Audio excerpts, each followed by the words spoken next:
cambada! Eu sou o Gustavo Domingues, também conhecido como Rei Grifo, e hoje estou aqui para fazer outro Criadores de Mundo. E quem mais eu deveria fazer de fantasia, senão o próprio J.R.R. Tolkien.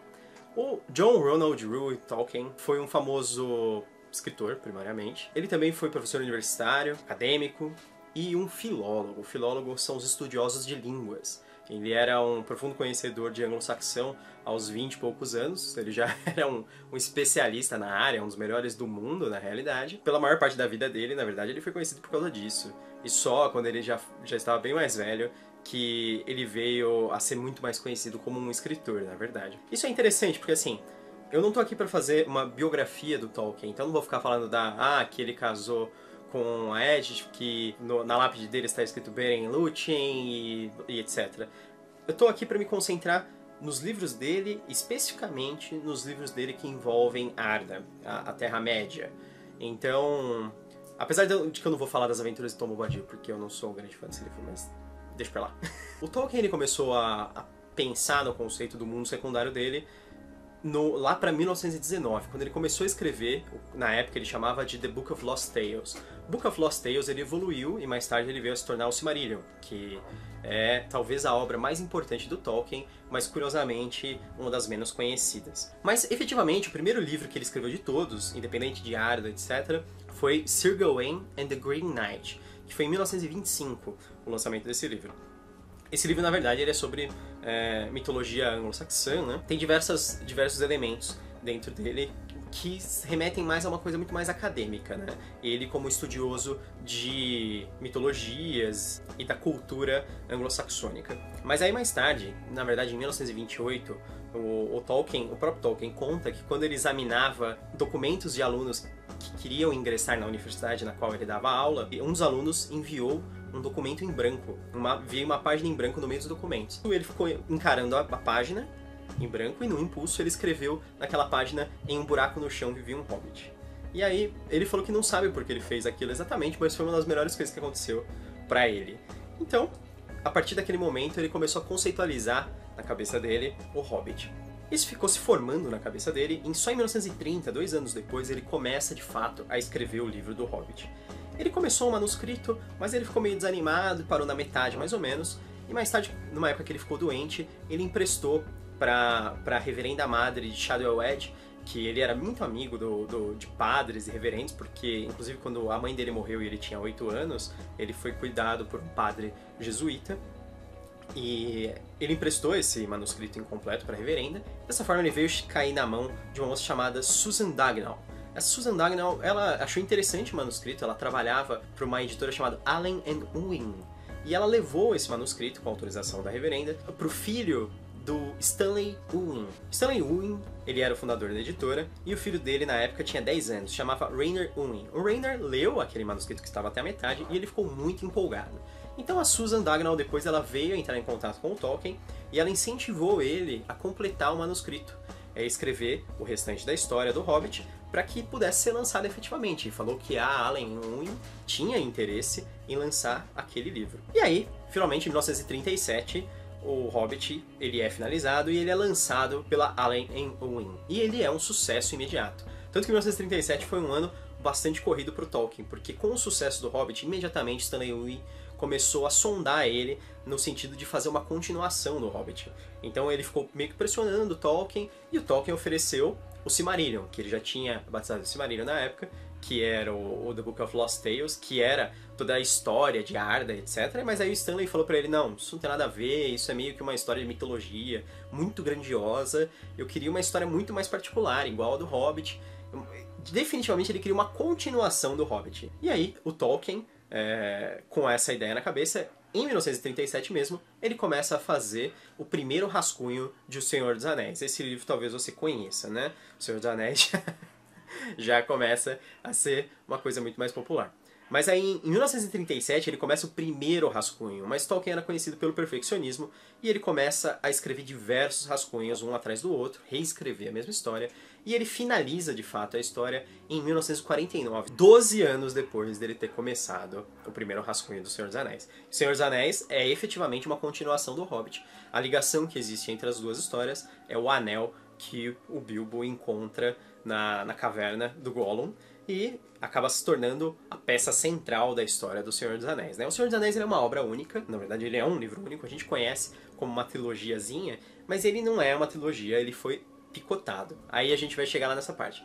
Depois, quando ele entregou o Senhor dos Anéis, ele ficou meio irritado porque eles demoraram para publicar, ficavam enrolando e etc. Então imagina, ele entregou o livro em 1949 e o livro só começou a ser publicado em 1954.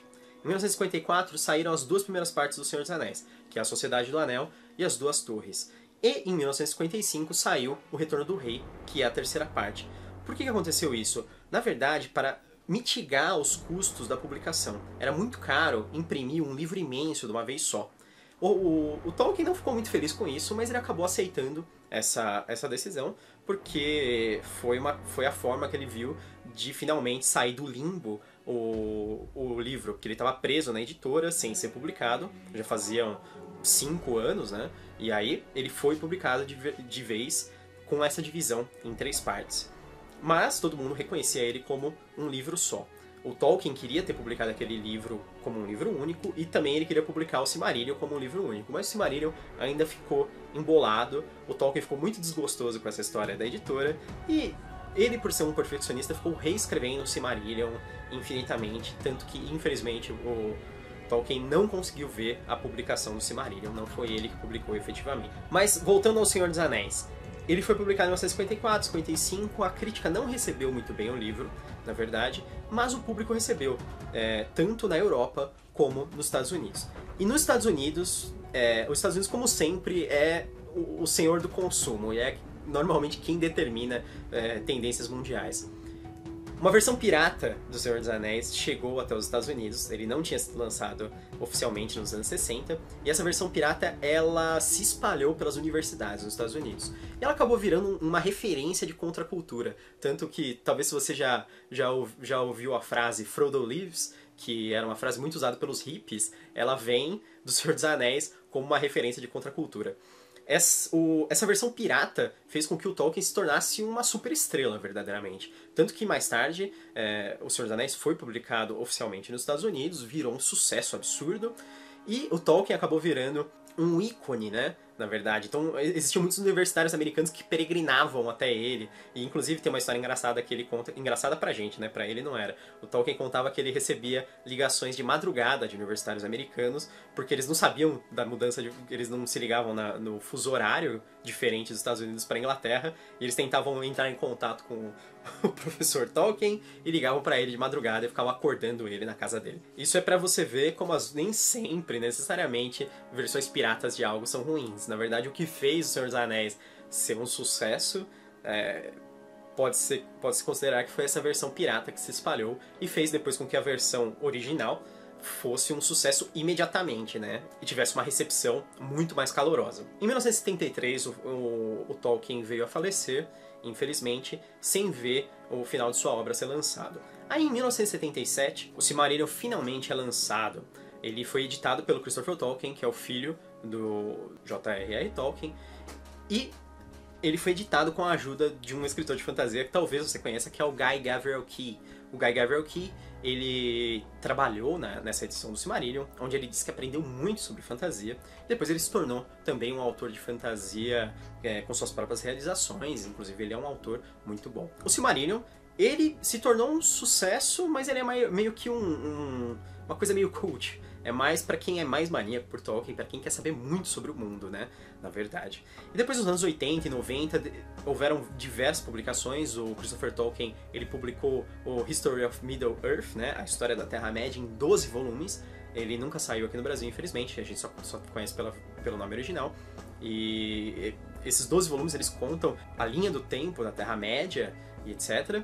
E também o Contos Inacabados, que ele saiu aqui no Brasil, e ele é uma junção de diversas histórias que não foram acabadas pelo Tolkien.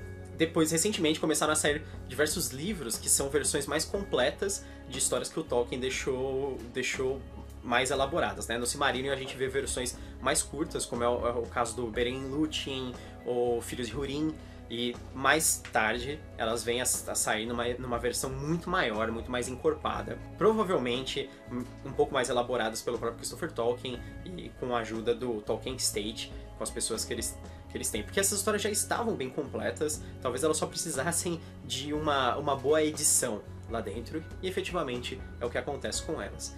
Então, é aí que nós temos as grandes edições do Tolkien, que acabaram fazendo um sucesso imenso, fizeram com que os livros dele, do Senhor dos Anéis e do Hobbit, fossem adaptados para o cinema, com grande sucesso, muito maior do Senhor dos Anéis, foi muito bem recebido pela crítica e pelo público, tanto que ele é um dos maiores vencedores do Oscar, né? O terceiro filme, que é o Retorno do Rei, ele tem 11 Oscars, se você contar os 3 filmes, ele tem 17 Oscars. E se você for contar os 3 filmes como um filme só, aí sim ele vai ser o filme que mais tem Oscars, sendo que ninguém mais conseguiria se equiparar, porque não tem Oscar o bastante em cada premiação para dar 17 Oscars. Nós sabemos sobre o Tolkien que ele acabou sendo consagrado como o pai da literatura fantástica moderna. Isso por causa do sucesso dele, não é por causa do pioneirismo. Então, houveram outros autores que escreveram mundos secundários antes dele, como é o caso do Lord Dunsany, ou autores que exploraram histórias de magia e espada, como é o caso dos autores de espada e feitiçaria, por exemplo, mas isso numa ideia mais pulp. Mas o Tolkien ele acabou criando aquele arquétipo que é usado até hoje na maior parte das fantasias, chamadas fantasias alta fantasia ou fantasia épica, que é efetivamente aquele mundo secundário, história assim, proto-medieval europeia, elfos e anões, às vezes orcs e trolls, e virou uma influência absurda sobre tudo. Então, uma influência sobre o RPG, e depois influência sobre videogames, influência sobre filmes, sobre a fantasia em geral, sobre séries, sobre tudo que você puder imaginar. E hoje em dia, a gente está sabendo aí que a Amazon ela vai fazer uma versão em série do Senhor dos Anéis. Parece que possivelmente uma das primeiras séries vai ser sobre a juventude do Aragorn, e vai ser bem estranha, mas vamos ver como acaba essa história e ainda as muitas obras que vão vir à frente. Eu não consigo nem imaginar o que vai acontecer quando as obras do Tolkien se tornarem domínio público. Vai ser provavelmente um Deus nos acuda, uma insanidade de lançamentos e de adaptações. Vamos ver como vai ficar isso. Espero que você tenha gostado dessa edição do Criadores de Mundos sobre o Tolkien. Eu gosto muito do autor e eu gostei bastante de falar sobre ele, de pesquisar sobre ele. Espero que você tenha gostado do vídeo. Se você gostou, curta, se inscreva no canal. Eu sou Gustavo Domingues e bem-vindo ao Canavial.